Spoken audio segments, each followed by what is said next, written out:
Мен 2024-жылдын апрель айынын башында Жалал Абадтан Талас облустук ички иштер башкармалыгына которулуп келгем. Азыркы учурда мамлекет тарабынан салынган ушул үйлөрдө жашап жатабыз. Шеркул Турганбаев Талас облустук ички иштер башкармалынын басма сөз кызматынын ага инспектору.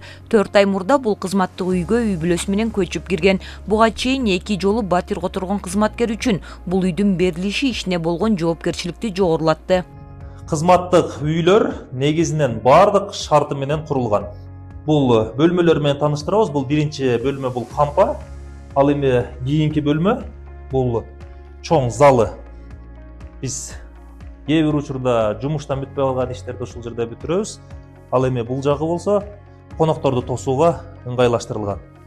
Кийинки бул жер коридор. Коридор кенен болуп чоң болуп салынган. Бул жак болсо жаш балдардын бөлмөсү. Бул жакта балдарыбыз сабак караганга, анан жатып уктаганга толук шарттар бар. Негизинен ички иштер министри Улан Ниязбековдун колдоосу менен ушул ички эмеректердин бардыгы камсыз болгон. 6 ай мурда Таласка ротация болгон кызматкерлер үчүн мындагы батирдин берилиши ички иштер министрлиги кызматкерлерине болгон жакшы мүмкүнчүлүк. Анткени 6 айда 2 батирди алмаштырган үй бүлө үчүн кыйла эле кыйын болгон. Бул жерге келгенибизге 6 ай болуп калды. 6 айдан бери жашап атабыз. Аябай жакшы шартыбыз. Үй жакшы салыныптыр. Үй жылуу. Муздаткыч, ысык суу, муздак суу, кир жуугуч машинкабыз бар. Эшиктин алды балдарга аябай ыңгайлуу, кеңири балдар ойногон. Ушинтип жашап атабыз. Жакшы баары. Мамлекет тарабынан салынган үйдүн ичи кенен жана жылуу. Мындагы кызматкерлер үчүн зарыл шарттардын бардыгы түзүлгөн. 3 бөлмөдөн турган турак үй электр энергиясы жана меш менен жылытылат. Өзүм нарындан болом, Атбаш айылынан. 1 жылдан ашык Таласка ротация иретинде отурулуп келгенден кийин 1 жылдан ашык 2 батир котордук.